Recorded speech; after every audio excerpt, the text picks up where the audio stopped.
Bonjour et bienvenue. Dans ce journal à Beaumont-sur-Oise, des habitants ont obtenu le démontage d'une dizaine d'antennes de téléphonie mobile. Des antennes qui fleurissaient sur le toit d'un immeuble de leur quartier. Certains locataires se plaignaient de maux de tête, de nausées ou encore de douleurs provoquées selon eux par les ondes émises par ces antennes relais. Une victoire pour ces riverains et un casse-tête pour la municipalité qui reste sollicitée par les opérateurs de téléphonie mobile. Regardez ce reportage, il est réalisé par Yohan Bensoussa. Toujours un regard vers le toit des immeubles du RAC, Nathalie Groux peut savourer sa victoire. À la tête de l'association Alba, elle militait depuis plus d'1 an pour le retrait de la dizaine d'antennes de téléphonie mobile installées sur le toit de cet immeuble. Aujourd'hui, elle et les locataires du quartier ont obtenu gain de cause. Un bras de fer entre la municipalité, le bailleur social et les locataires, qui a débouché sur cette pétition, 160 signatures qui ont pesé lourd dans la balance. Les locataires, je les qualifierais c'est une majorité silencieuse qu'on ne consulte jamais, qu'on n'entend jamais, qu'on ne veut pas écouter en fait. Donc cette pétition a été un acte fort, un moment fort de la vie des gens du quartier.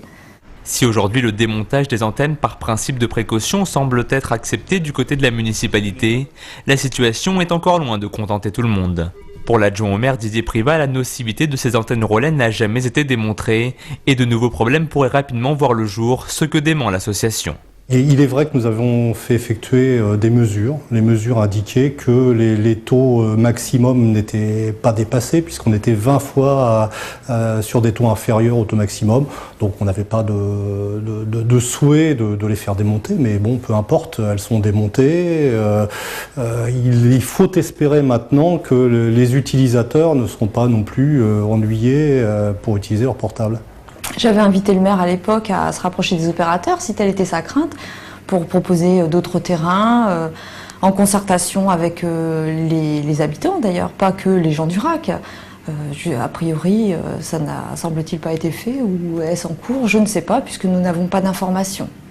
Sous la pression de l'association, en mars 2009, le bailleur Logis Social du Val d'Oise n'a pas renouvelé ses contrats avec les 3 opérateurs de téléphonie mobile.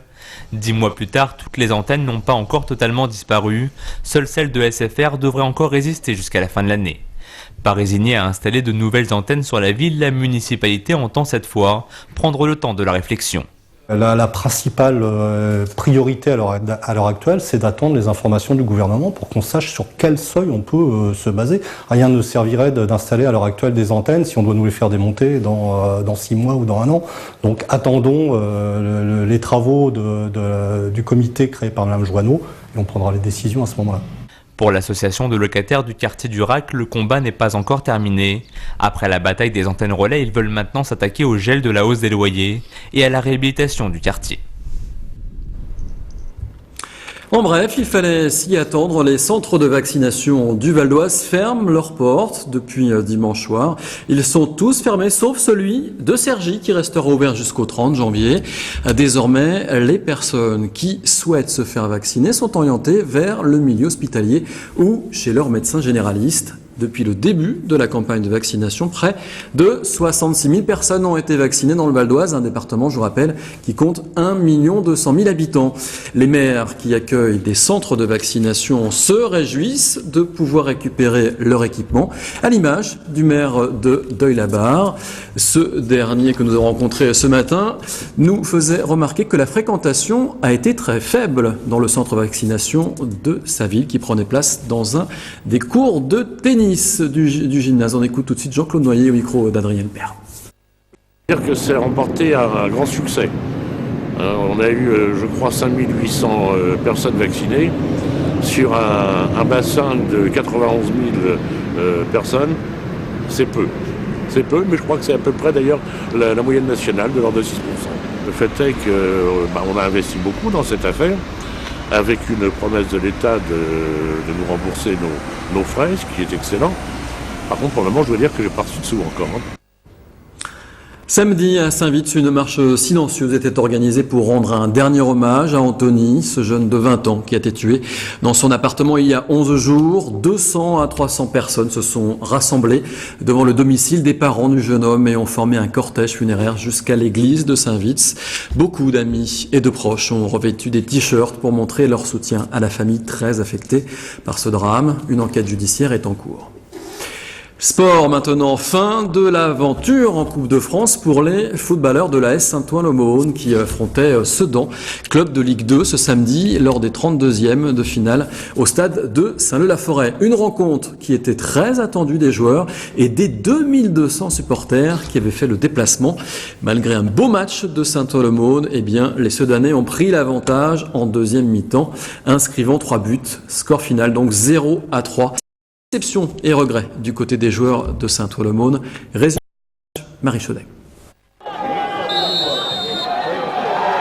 3-0 pour Sedan et pourtant Saint-Ouen-l'Aumône n'a pas à rougir de son match. Dès la première mi-temps, l'équipe ne se laisse pas impressionner. Bien au contraire, elle met en difficulté le club de Ligue 2. Ils ont livré vraiment un bon match et ils nous ont mené la vie dure pendant une mi-temps entière. En plus avec l'expulsion, ce que j'ai aimé chez nous c'est qu'on n'a pas paniqué, on s'est remis en place tranquillement. Car dès la 26e minute, carton rouge pour Ali Garzoul, défenseur sedanais. Une aubaine pour les Valdoisiens qui n'ont pourtant pas à concrétiser leurs occasions. Les joueurs de Saint-Ouen-l'Aumône se sont laissés surprendre en début de deuxième mi-temps par les Sangliers qui n'avaient pas dit leur dernier mot. C'est dommage qu'on concède l'ouverture du score aussi rapidement sur le début de la deuxième mi-temps. Ça nous a obligés inévitablement à prendre des options de jeu un peu plus audacieuses. Bon après je dirais que le dernier but est anecdotique, le troisième juste avant la fin du coup de sifflet final est anecdotique. Anecdotique car dans l'ensemble, les joueurs de Jean-Marc Sabatini ne méritaient pas ce score. C'est dur de digérer un petit peu là, c'est vrai que j'ai envie de vous dire que c'est normal de perdre contre une Ligue 2, mais quand on voit le match qu'on a fait, on a le droit d'avoir des regrets. Ouais. Je pense qu'on a fait plaisir à tous les supporters, à tous les gens qui sont venus nous voir et on a fait un bon parcours. Ouais, faut s'imprégner de toutes les images, un stade plein, les amis, la famille, voilà quoi, c'est un super bon moment, donc on en a profité un max. L'aventure de la Coupe de France s'achève pour Saint-Ouen-l'Aumône. Au vestiaire, on digérait la défaite en pensant déjà à la reprise du championnat en division d'honneur, avec pour objectif la montée en CFA2. Retour sur le plateau pour parler de l'opposition de 24 maires du Val d'Oise au projet de liaison ferroviaire rapide Roissy-Picardie qui permettrait aux habitants de l'Oise de disposer d'un accès direct à la plateforme aéroportuaire, ce qui n'est pas le cas des habitants du Val d'Oise proches de la plateforme. Et pour en parler, je reçois Didier Vaillant, c'est le maire PS de Villiers-le-Bel et président de Val-de-France. Bonjour. Bonjour. Merci d'avoir accepté notre invitation. Donc, une opposition que vous allez affirmer lors d'une conférence de presse ce mardi. 24 maires opposés donc à cette liaison ferrée rapide. On n'a jamais vu autant de maires pour un projet de liaison ferrée. Quelle est la raison profonde ? Vous êtes maire de Villiers-le-Bel, vos administrés, comment ils font aujourd'hui pour se rendre en transport en commun à l'aéroport de Roissy ? Ils sont obligés de passer par Paris ? Alors, il y a deux solutions. Soit c'est l'utilisation d'Allobus, qui est un système de minibus qui fonctionne pour faire la liaison, soit il faut passer par Paris. Mais on sait tous, je veux dire qu'un minibus, c'est 20 places, 30 places. Par rapport à un train, c'est pas la même chose. Il y a un effet d'attirance quand il y a des infrastructures lourdes de transport qui sont autres que celles des bus. Et le train, aujourd'hui, on passe par Paris. Par Paris. Par Paris. D'accord, donc on met combien de temps en fait ? Selon l'endroit où on travaille sur la plateforme, il faut grosso modo entre 45 minutes et 1 heure. Voilà. Alors que nous sommes à 8 km à vol d'oiseau. 8 km à vol d'oiseau. 8 km à vol d'oiseau. Ouais. C'est-à-dire que pour ceux qui ont une voiture, quand ça circule bien, grosso modo 20 minutes, pour ceux qui utilisent les transports en commun, c'est au minimum 45 minutes, voire 1 heure. Et parmi les 24 maires, ce sont des maires qui sont très près de la plateforme, comme Amelouvre, comme vous à Villiers-le-Bel. Ce sont tous les maires du CIEVO. Le CIEVO, c'est le syndicat d'études de l'Est du Val d'Oise. Donc c'est un syndicat qui est présidé par Patrick Renaud, qui est le président de la communauté de communes de Roissy. Et unanimement, toutes les communes, quelle que soit leur tendance politique, ont voté la même motion pour appeler l'attention des pouvoirs publics. Voilà, parce que ce projet qu'on appelle aussi Roissy-Picardie, Creil-Roissy, c'est un projet de liaison rapide, donc qui permettrait depuis la gare de Creil dans l'Oise, permettre aux habitants de la région Picardie de gagner donc la plateforme aéroportuaire en 20 minutes, là où aujourd'hui on met 1 heure quand on habite Villiers-le-Bel. Donc pour vous, c'est une injustice qu'on favorise aujourd'hui ce projet ferroviaire, alors que vous demandez depuis maintenant des décennies une liaison directe, sinon rapide. Alors je dirais que c'est la goutte d'eau qui a fait déborder le vase. Parce que comme vous le dites, effectivement, des décennies, ça doit faire à peu près 40 ans que l'ensemble des élus du secteur réclame une liaison entre le bassin d'habitat, qui représente 200 000 habitants, et puis les 100 000 emplois de la plateforme de Roissy. Et puis ces dernières années, on a vu fleurir plusieurs projets. Il y a d'abord ce qu'on appelle CDG Express. Vous savez, c'est une liaison entre la gare de l'Est et puis l'aéroport. Ensuite, il y a la liaison Creil-Roissy. Ensuite, il y a le Grand Paris avec le métro automatique qui... On dit, écoutez, ça fait quand même un peu beaucoup de voir toutes ces liaisons fleurir, alors que s'agissant de celle du barreau de Gonesse, le barreau ferroviaire qui ferait la liaison entre le RER B et le RER D, pour l'instant, les choses avancent, mais très lentement. Donc vous avez le sentiment d'être un peu les parents pauvres de la banlieue parisienne? On a le sentiment, je veux dire, que l'Est du Val d'Oise est un territoire oublié, et donc nous avons l'intention de nous faire entendre. Et ça se traduit par des chiffres de chômage assez conséquents. Dans certains quartiers, on peut monter à des chiffres à 2 chiffres, 20%, 30%. Oui. Le chômage. Oui. Ouais.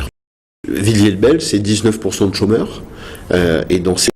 Et notamment si on prend les jeunes sortis du système scolaire, on peut atteindre 30% de chômeurs. Et pourtant, il y a cette manne formidable d'emplois qui est l'aéroport de Roissy. Vous l'avez rappelé, 100 000 emplois indirects, mais on parle aussi des emplois indirects, donc c'est beaucoup plus important. Et aujourd'hui, les Valdoisiens ne sont que 12% à avoir accès à l'emploi à Roissy. 12% des salariés sont des Valdoisiens. Alors que ça aurait davantage, vous nous l'avez dit, votre commune est à 8 km à vol d'oiseau. Mais je pense que c'est une erreur d'aménagement au moment où les logements ont été construits sur nos villes, Sarcelles, Garches, Villiers-le-Bel, Gonesse, Goussainville, et puis la plateforme aéroportuaire de Roissy. Je crois que quand on aménage un territoire, on doit veiller à ce qu'il y ait des liaisons entre l'habitat et puis l'emploi. Ça n'a pas été fait.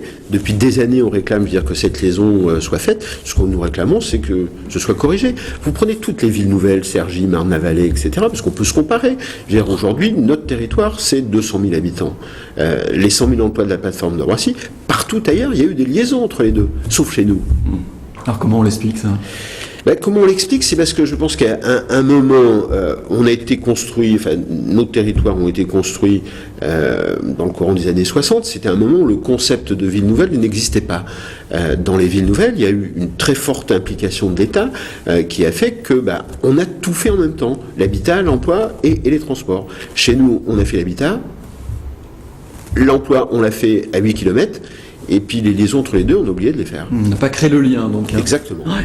Donc aujourd'hui, grosse injustice vécue donc par ces 24 maires, et puis une inquiétude derrière, c'est de se dire que les employeurs de la plateforme aéroportuaire iront davantage demain, s'ils ont recruté, aller chercher des habitants de la région Picardie, vu qu'ils seront à 20 minutes. Ils seront à l'heure au boulot. Oui, deux raisons. La première, c'est effectivement, quand il y a une grosse infrastructure comme un aéroport, on doit aussi envisager quelles sont les liaisons de proximité. Ça, c'est la première raison. C'est un peu incompréhensible que ce soit ceux qui soient le plus proches qui mettent le plus de temps pour aller sur cette infrastructure. La deuxième, c'est effectivement l'emploi. Un aéroport présente quand même un certain nombre d'inconvénients. Et en ce qui concerne les nuisances aériennes, c'est quand même le Val d'Oise qui en subit les plus grosses nuisances. Donc moi, c'est ce qu'on appelle le gagnant-gagnant. C'est-à-dire que oui, je veux dire, il y a des nuisances, oui, on le sait, mais d'un autre côté, il faut que la proximité de cet aéroport présente aussi un certain nombre d'avantages, notamment en matière d'emploi. Et c'est vrai qu'à l'heure d'aujourd'hui, il n'y a pas plus d'habitants du Val d'Oise que d'habitants de l'Oise, je veux dire, qui y sont. Alors, dernière question, qu'est-ce que vous attendez de l'État qui renonce à ce projet et en porte un autre qui vous serait favorable, et quel pourrait être ce projet ?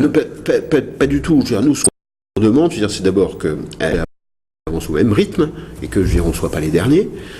Deuxième chose, qu'on vérifie qu'il y a peut-être, s'il n'y a pas opportunité, de faire qu'un seul barreau, parce que là, ce qui est prévu, c'est d'en faire un au nord pour le Creil-Roissy et un au sud, je veux dire, pour le... Un barreau, c'est relier 2 lignes ferrées entre elles ? Voilà, c'est ça, c'est relier 2 lignes ferrées entre elles. Donc il y a la fameuse liaison Creil-Roissy, et puis il y a le barreau ferroviaire de Gonesse entre la ligne du RER D et la ligne du RER B. Donc nous, la question qu'on se pose, c'est de savoir si il ne serait pas techniquement possible de ne faire qu'une seule liaison parce que le premier est prévu à la hauteur de Weimar, le deuxième est prévu, je veux dire, à la hauteur de Villiers-le-Bel-Gonesse. Donc il favoriserait les Picards et les Franciliens du Val d'Oise. Nous, on dit aux techniciens, vérifiez qu'il n'y a pas une possibilité, je veux dire, pour qu'il n'y ait qu'un seul barreau, c'est moins cher, ça devrait pouvoir être fait plus rapidement. Et puis, je veux dire, ça permettrait de satisfaire tout le monde. Vous la voulez pour quand, cette nouvelle ligne, ce barreau de Gonesse? Alors, j'allais dire le plus tôt possible, mais on sait bien que des infrastructures de ce type ne seront pas, je veux dire, en quelques mois. Aujourd'hui, le projet prévoit 2017. Ça nous semble effectivement, parce que mine de rien, 2017, c'est dans 7 ans, donc c'est long. Et donc, c'est pour ça qu'on réclame, c'est-à-dire que le schéma de principe, les études, voire les acquisitions foncières soient lancées dès maintenant. Ouais. Très bien. Merci beaucoup, Didier Vaillant, maire de Villiers-le-Bel, président de Val-de-France. Donc je rappelle, 24 hier, Roissy-Picardie, une conférence au sujet de ces maires et puis des motions votées par les différentes municipalités et collectivités de ce territoire. Voilà, ce journal se termine. Merci encore de l'avoir suivi. On se retrouve bien sûr dès demain.